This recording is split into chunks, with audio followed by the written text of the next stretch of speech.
Natali Antonio Aliano, more commonly known as Tony, is a 36-year-old biochemist from Sydney's Frenchs Forest. He's wanted in connection with a shooting in Chatswood on January 18.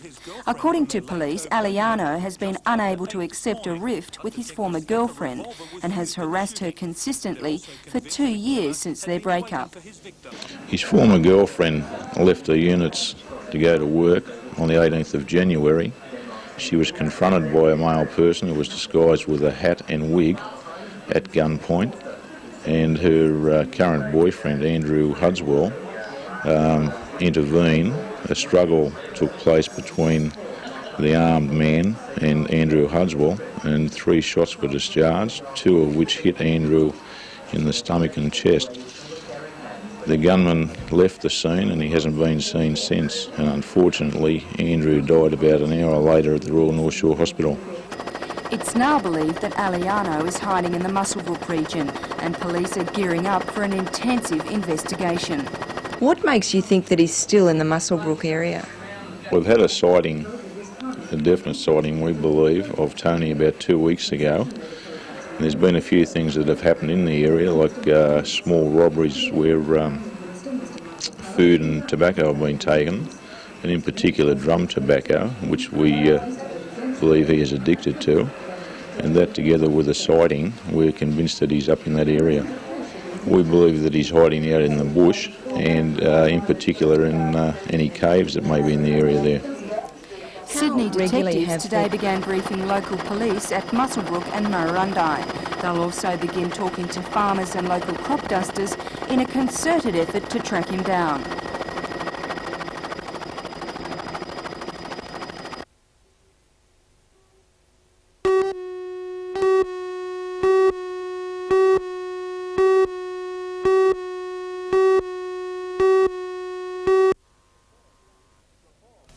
The 4 places concerned are on the southeast corner of the lake: Mannering Park, Chain Valley Bay, Summerland Point and Gwendolyn, presently all within the boundary of Wyong Shire. Preliminary discussions have already taken place between Lake Macquarie and Wyong officials, and Mayor Welsh says that despite complications, the transfer could be achieved. If we don't take the step because we're worried about it being difficult, then we never get anywhere. I think we've got to take the steps, and we've got to negotiate with Wyong Shire Council and start talks. One of the complications could be compensation. Wyong, for instance, is carrying out extensive sewerage works in the area and would be expecting to see a return for that expenditure. But Ivan Welsh is definite about the likelihood of compensation.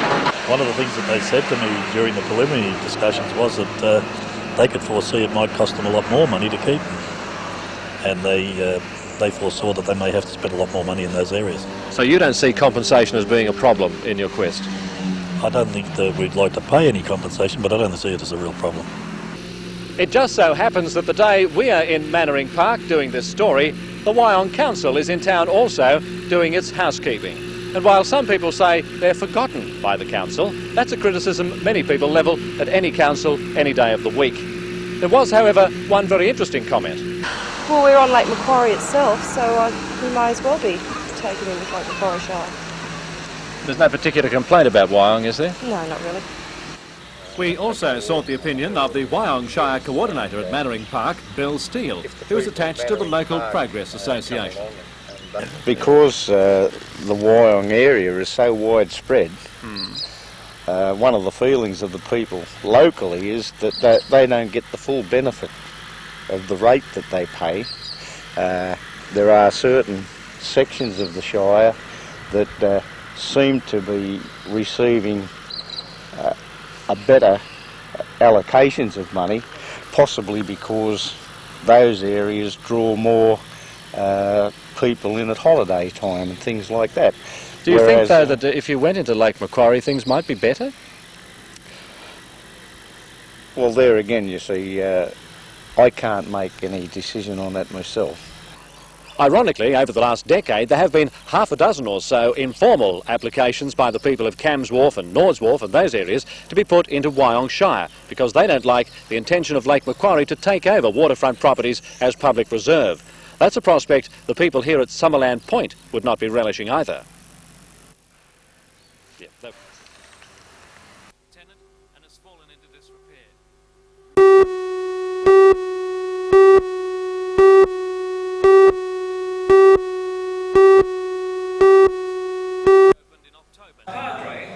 Hundreds of people attended the memorial service in St Peter's Anglican Church conducted by the Reverend Gary Parker. It followed a private cremation at the Beresfield Crematorium on Saturday.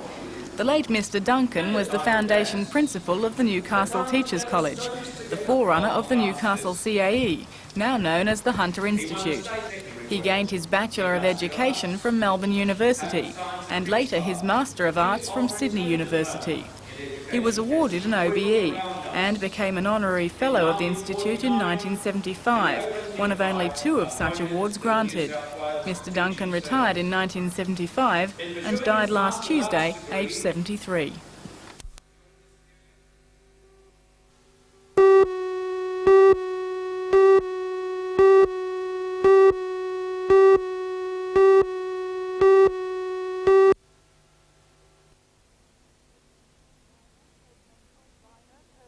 The liner, codenamed Ultimate Dream, will have 3,000 cabins, and passengers will pay £160 a day to cruise the West Indies. They'll have a choice of 8 restaurants, theatres, the world's largest floating casino, cinemas, shops and 12 swimming pools. The design was dreamt up by ship owner Ravi Tikku, who in the 70s commissioned the biggest oil tankers in the world. The contract could bring 3,000 jobs to Northern Ireland, where until now Harland and Wolff has suffered from the depression of the British shipbuilding industry. Last year they lost £58 million. This contract has raised hopes of guaranteed work for 4 years.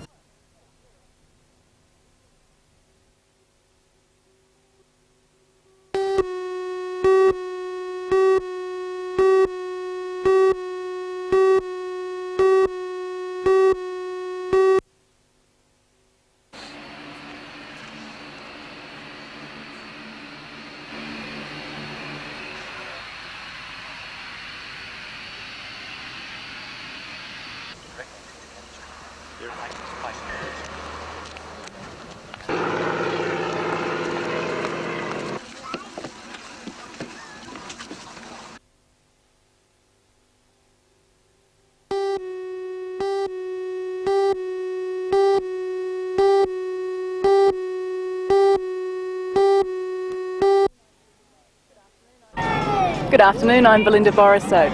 Tonight in the news we'll bring you a report on a reenactment of the First Fleet today by students from the Warners Bay Public School. About 400 students dressed in period costume took part in the event. For all the news, join us tonight at 6.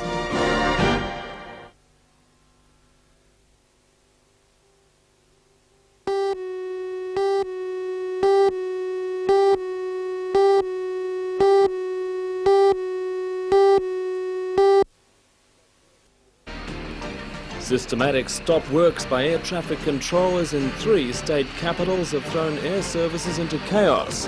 Newcastle commuters haven't suffered more than minor delays, but the worst is expected tonight when controllers close Sydney Airport during peak hour. For all the news, join us tonight at 6.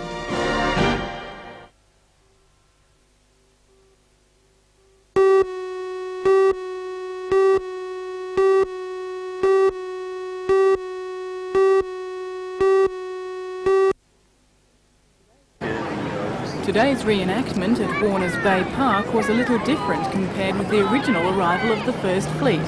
This time when Captain Arthur Phillip, Captain John Hunter and crew arrived in their longboat, they weren't greeted with spears, but cheers from a welcoming crowd. The reenactment involved the use of the Wanji Queen, the Macquarie Lady and Natchez as the First Fleet, and with all of today's activities was designed to give the children something to remember of the Bicentennial. Once safely ashore, members of the landing party hoisted the flag and staked their claim. I take possession of this land in the name of His Majesty, King George III. Let us drink to the health of His Majesty, the royal family, and to the success of the colony.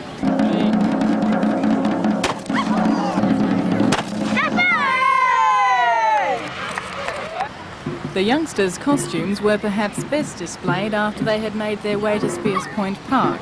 From there they made a spectacular sight, walking back along the foreshore of the lake to Warners Bay. Those taking part in the day's activities are aged from 5 to 12, representing kindergarten to year 6. It brought tears to our eyes this morning to see all their magnificent gear and them singing on the boats, and the lovely smiles on the faces of the kids on the boats made it all worthwhile. Organisers tried to make the event as close as possible to the original. The children have taken on the identity of convicts, of the Royal Marines, of the officers, of the women who came out, surgeons, priests. They've all taken identity, they have an identity tag, and they've dressed themselves accordingly. A lot of effort must have gone into making the costumes. There is. We owe a great deal to the parents of Warners Bay, the Warners Bay area. I think that some of the parents have...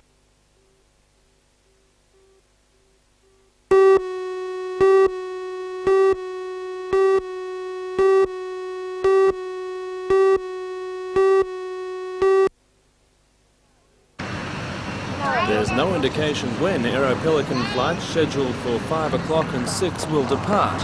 Eastern Airlines said their late afternoon flights from Williamtown will also depart well behind schedule. The backlog of flights in and out of Sydney is likely to disrupt flight timetables well into the night. Similar problems will occur again when Melbourne air traffic controllers walk out at 7 o'clock tomorrow morning.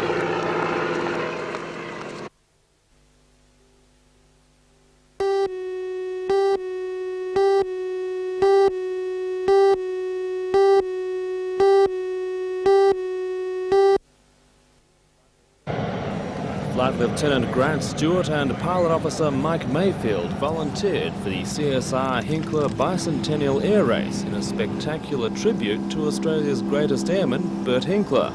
More than 100 civil and military aircraft will take part in the 9-day race, which covers 2,500 kilometres with stopovers at more than a dozen Queensland communities.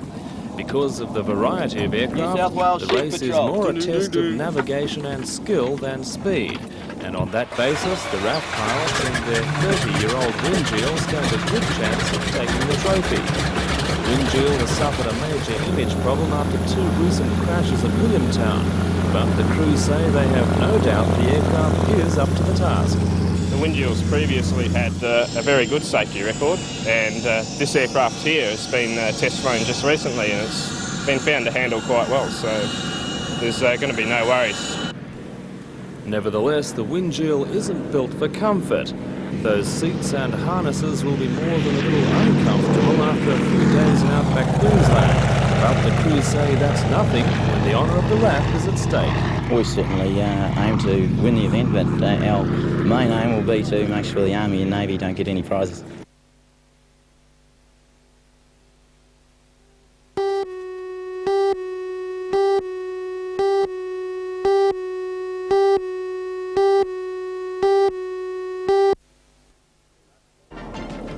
RAAF base Williamtown is sending 2 of its top young pilots on a 9-day mission to Queensland. They're competing against hundreds of military and civilian pilots in the prestigious Hinkler Bicentennial Air Race, and their orders are to bring home the inaugural Hinkler Cup. For all the news, join us tonight at 6.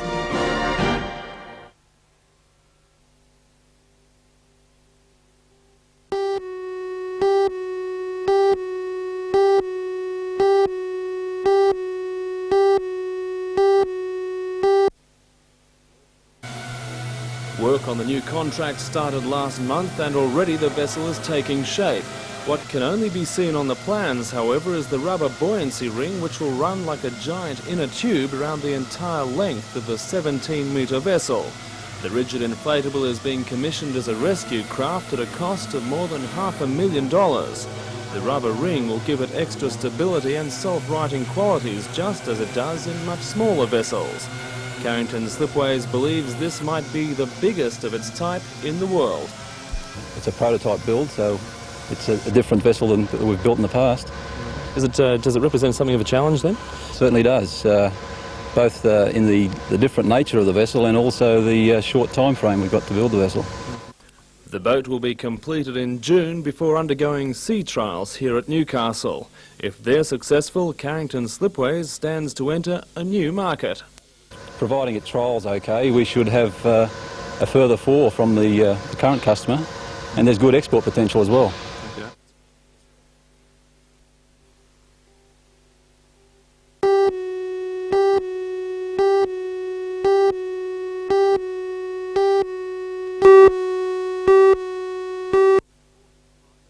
More than 40 private, Catholic and public schools were in Civic Park for what has become a tradition on Anzac Eve. The children run the proceedings, keeping alive a message which Australians hear at this time every year. Our textbooks record Gallipoli as a failure, but our hearts and minds recognise April 25, 1915 as the origin of the fighting spirit, synonymous with Australia and Australians at war. And it seems the Anzac Day message is not growing fainter amongst a generation with no memory of Australia at war. What does Anzac Day mean for you? Well, people went to fight for us, so it's good to remember them on Anzac Day, because they gave our country freedom. It means a lot because my pa was in the war and he died in 1977 when I was born, and I didn't get to meet him. And when the Australians went to fight the war for our country, so we can have a free say. The highlight of today's service was the planting of miniature crosses around the Anzac monument, each carrying the name of a fallen serviceman from the area. The main Anzac Day events will be held on Monday, and this morning a special guest arrived in Newcastle. The destroyer rescue of HMAS Matter is the Navy's goodwill gesture to the city. 50 crew members will take part in the Anzac Day parades in Newcastle and Carrington. Matter is the oldest British collective service to the Royal Australian Navy, with 26 years behind her. She is due for retirement in the early 1990s, destined to be replaced by one of the 8 frigates planned for the Navy. Despite her age, the ship has updated weapon systems. These include twin 12cm guns, the Hinkler anti-submarine missile system, and decoys which are towed behind the ship to distract incoming torpedoes. Despite all the high technology, there's still one thing which every ship must have to make the most of a short visit.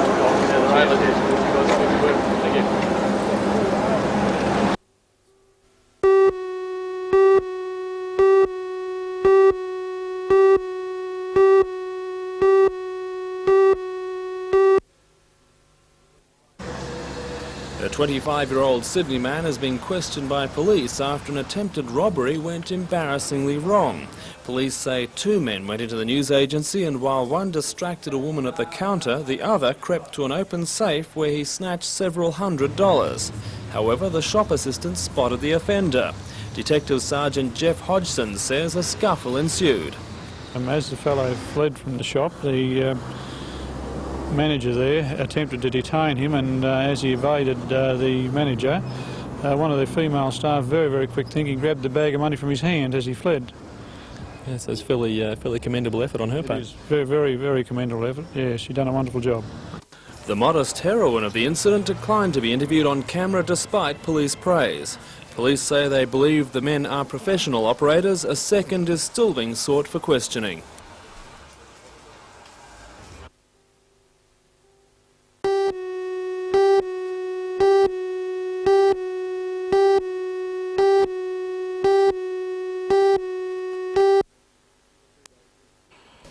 For 2 days each year, the Lochinvar Equestrian Centre has very little to do with horses and much to do with beef cattle.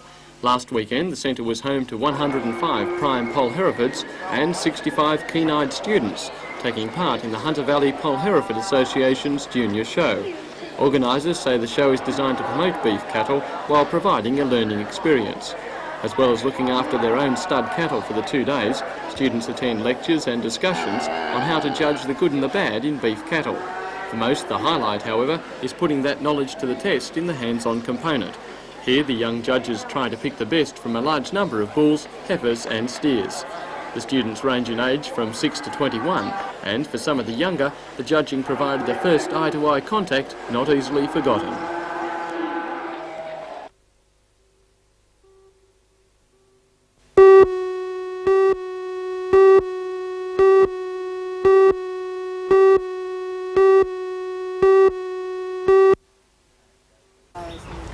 Pam gave her first lecture and demonstration at the Howsat complex last night. Her aim is to develop and lift the level of coaching, as well as assisting advanced trainers with new techniques and to assist young talented players. Tomorrow she will be at club fixtures at National Park to give practical assistance. Pam will also scout for future champions of the sport. I want to have a look and see, I want to have a look at people like Emma Halliday, who was in the Institute for a year, and see how she's going. And there's two girls, Shelley Andrews and Jane Nixon, who are coming over to Perth at the end of May. And I want to just keep a monitor on their progress. Plus there's another couple of girls who've been to Perth before, and I'm, all the time throughout Australia I'm always looking for talent, seeing what's there and trying to help the development. Would development be easier, especially in Newcastle, if we had a synthetic surface? No doubt about it at all. All underage championships, men's and women's, all international events are all played on synthetic surface now. There's just no difference at all. I mean, to play on grass as compared to playing on synthetic, there's no comparison. You've got to have the synthetic surface if you're going to be competitive.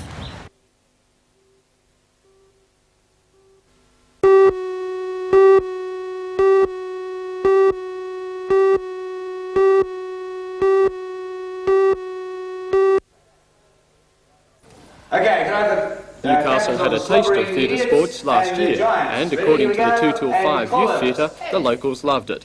Each performance drew audiences of up to 300 people, and the troupe expect this year's season to be equally successful. Theatre sports is difficult to define as a drama form.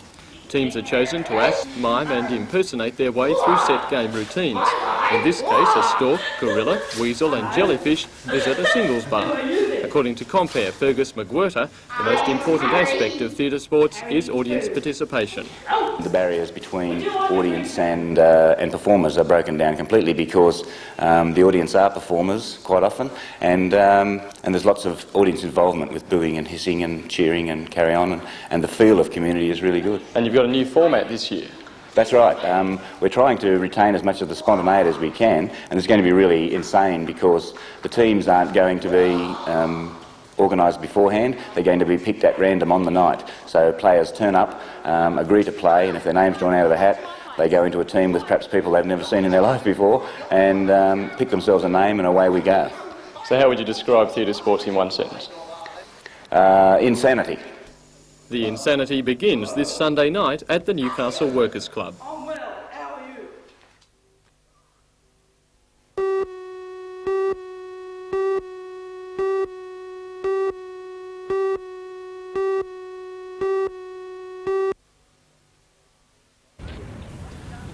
The sight of the Royal Yacht Britannia berthed at Lee Wharves was almost overshadowed by the sheer spectacle of the First Fleet reenactment vessels alongside.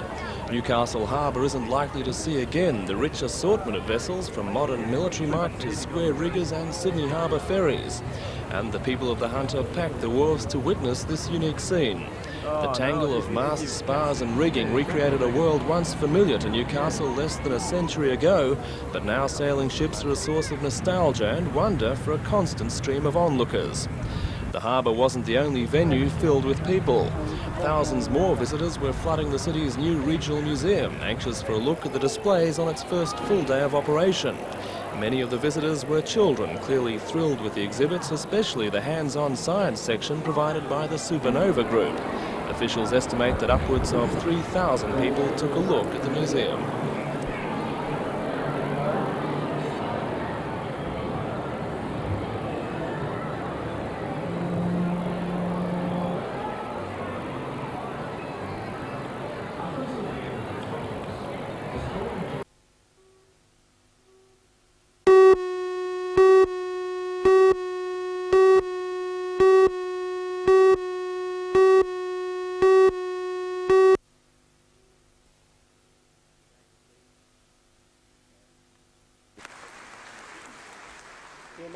The leader of the opposition too, John Howard.